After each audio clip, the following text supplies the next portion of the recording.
बिस्मिल्लाहिर्रहमानिर्रहीम जी, अस्सलाम वालेकुम। मैं हुमारी अली, आप देख रहे हैं मेरा चैनल। आमना मोबाइल पर मिसपेल करती और फिर व्हाट्सएप पे वीडियो कॉल्स का सिलसिला शुरू हो जाता था।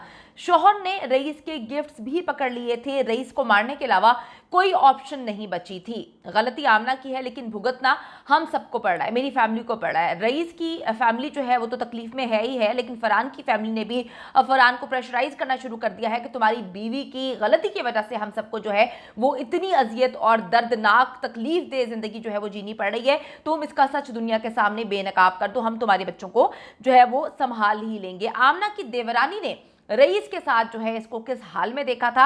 आमना रईस को मेरी एक एक बात बताती थी, एक एक राज बताती थी। वो शादी से खुश बिल्कुल भी नहीं थी, अपनी बेइज्जती बर्दाश्त नहीं कर सका। एक एक चीज़ के बारे में डेफिनेटली हम भी जानते कि वो बताती थी, क्योंकि रईस को किस तरह से पता कि जी घर के अंदर 5 लाख है या सोने का सेट कहाँ पे है। रईस पे झूठा इल्ज़ाम लगाया, बेशुमार इल्ज़ामात। एक जो है इंसान जो जान से चला गया, जिसको कत्ल कर दिया, उसके बाद भी उसकी रूह को जो है तड़पा रहे हैं, उस पर इल्ज़ामात लगा रहे हैं। तो क्या किसने देखा, क्या मामला तय, फरहान की क्यों बस हो गई है और इस शातिर औरत ने किस किस को शिकार बनाया, आज की वीडियो में इस पर बात करेंगे। आपसे रिक्वेस्ट है कि अगर आपने अभी तक मेरे चैनल को सब्सक्राइब नहीं किया तो कर लें, हमारी हौसला अफजाई होती है इससे। डिलीवरी बॉय रईस के कत्ल केस में जी आमना ने एक गलती नहीं की, बेशुमार गलतियां की हैं। वो गलतियां ही करती आ रही है। उसको लग रहा था कि मैं पकड़ी नहीं जाऊंगी, लेकिन ऐसा नहीं है। आज उसका शौहर फरहान भी एहसास कर चुका है, उसको एहसास हो चुका है कि आमना पर ट्रस्ट करके उसने बहुत बड़ी गलती नहीं बल्कि गुनाह किया है। फरहान जो मर्जी कहानी सुनाता रहे, आमना उसे झूठा साबित कर ही देती है। फरहान जी रईस के साथ शेयर की गई पिक्चर्स, वीडियोस डिलीट करने, मोबाइल गायब करने, गिफ्ट्स को ज़ाया करने, यहाँ तक कि रईस की डेड बॉडी तक को उसने जला डाला। लेकिन आमना का किरदार जो है उसको वो साफ नहीं कर पाया। किरदार और जो आपकी ज़ात पर धब्बे लग जाते हैं, डेफिनेटली उसको क्लियर करना अक्सर नामुमकिन हो जाता है। पहले आमना ने बयान दिया कि मेरा शौहर बहुत ही गुस्से वाला है, मैं उससे बात नहीं कर पाती। वो जैसे ही घर के अंदर एंटर होता है, उसके गुस्से की शिद्दत ये है कि वो एंटर होता है तो हम लोग गूंगे बन जाते हैं, हम बिल्कुल बात नहीं करते। अब कहती है कि जी फरहान ने मुझे परियों की तरह रखा हुआ था, वीकली सैलून पैकेजेस लेकर दिए हुए थे। हमारी 9 साल की मिसाली शादी थी, पूरा ख़ानदान जो है हमारी शादी की मिसालें दिया करता था।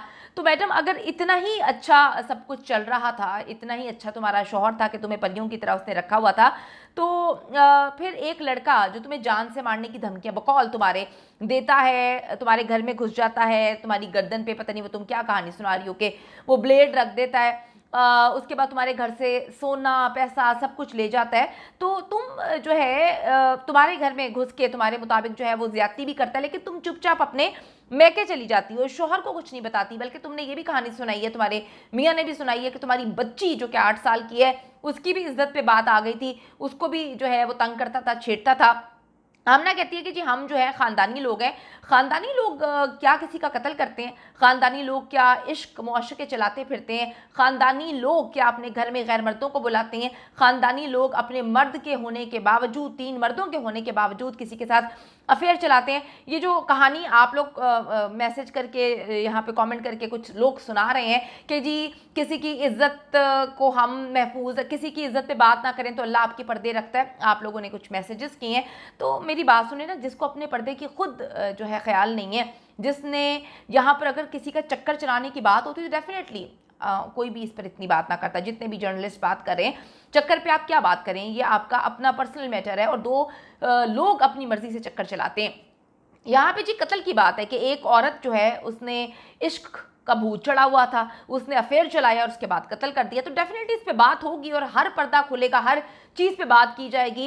एक जवान शख्स को कत्ल कर दिया है, उसका कसूर क्या था? उसका कसूर था कि भाई तुम्हारा उसके साथ बराबर का जो है वो गुनाह था, दोनों मिलकर अफेयर चला रहे थे, दोनों की मर्जी से अफेयर चल रहा था, आपने उसको कत्ल कर दिया। उनके घर का हाल देखें आप, बॉडी की हालत देखें, यकीन करें कि पुलिस वालों से मेरी बात हुई है, वो कहते हैं 90 से 95% बॉडी इतनी जल चुकी थी कि जब फैमिली देखने आई है, उसका भाई जो इस वक्त तड़प रहा है, रो रो के बयानात दे रहा है, मीडिया पे बैठा हुआ है, उसके दिल से पूछें, उसने अपने भाई का जनाजा पढ़ा है, उसने अपने भाई को जो है कब्र में उतारा है, उसने अपने भाई की बॉडी में 5% सिर्फ उसकी बॉडी वो देख पाया, 95% बॉडी जल गई थी। तो आप सोचें कुछ भी नहीं था, वो किस दर्द से गुजर रहे हैं, वो किस कर्ब से गुजर रहे हैं। कौन सी जो है बातों का पर्दा रखा जाए, इनकी कौन सी इनकी जो है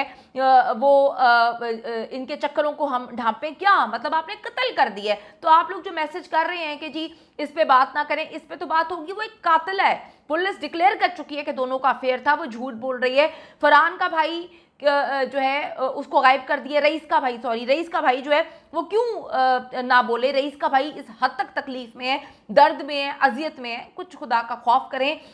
मर्जी से अफेयर चल रहा था, आपको राइट नहीं है कत्ल करने का। आमना जो है वो कहती है मैं खानदानी, हम लोग हैं, वो ख़ानदान की डेफिनेशन बता रही है और उसके ख़ानदान की डेफिनेशन है कि हम बहुत शरीफ लोग हैं। तो ख़ानदानी लोग जी सबसे पहले किसी का कत्ल नहीं करते। अपनी झूठी इज्जत बचाने की खातिर आज तुम गैरत की कहानी सुना रहे हो, दोनों मियाँ बीवी। तो तुम्हारे जो तुम लोग कत्ल कर रहे थे, तुम लोगों ने ये भी कहानी सुनाई है कि हमने तो मासूम लड़कियों की ज़िंदगियाँ बचाई हैं, क्योंकि वो तो दरिंदा था, वो तो लड़कियों को ब्लैकमेल करता था, उनकी इज्जतें लूटता था, रेप करता था, सब चीज़ें। क्या सबूत है? आप सबूत पे बात नहीं कर रहे। पुलिस तो फिर सबूत दे रही है कि दोनों का अफेयर चल रहा था। ये जो इतनी बड़े बड़े इल्जामात एक मरे हुए शख्स पे लगा रहे हैं, क्या सबूत है इनके पास? इनके पास कोई सबूत नहीं है। जो पूरी दुनिया पे नजर रख के बैठे हुए हैं उस शख्स को, उसको ये नहीं पता कि उसकी बीवी नाक के नीचे जो है वो मुंह मारती फिर रही है, अफेयर चला रही है। पूरे मोहल्ले को पता है कि जी एक गैर मर्द उनके घर में आता है, इसके शौहर को पता नहीं है। तो अब किस चीज की आप गैरत की बात करते हैं? अपने घर की खबर तो इन्होंने रखी नहीं है। तुम्हारी जो देवरानी है, आमना की देवरानी ने आमना को किस हाल में देखा, आमना को पहले भी जो है तुमने घर से निकाल कर मैके क्यों भेजा, ये इसके शौहर से सवालात हैं। बताएंगे जी आपकी देवरानी ने क्या देखा था, आपने क्यों अपनी बीवी की नाक तोड़ी थी, क्यों मुक्के मार के जो है उसको खूनम खून कर दिया था, क्यों उसको हर बार जो है घर से निकाल कर मैके भेज दिया करते हो। जब आमना के पास से गिफ्ट्स निकले तो तुमने क्यों उन गिफ्ट्स को जो है वो जला दिया और कहा कि जी ऐसे ही तुम्हारे आशिक का हम हाल करेंगे, तुम सोचती रह जाओगी। आमना ने जी कॉल करवा कर रईस को घर बुलाया था, आमना ने खुद ये कॉल की थी और अब कहती है कि जी वो तो नशा करके घर आ गया था। इसका शौहर इतना झूठा दरिंदा आदमी है कि वो कहता है कि जी हम बेल मिल जाएगी, हमें कोई हमें रोक नहीं सकेगा। उनके साथ जी मुलाकातों का सिलसिला भी जारी है।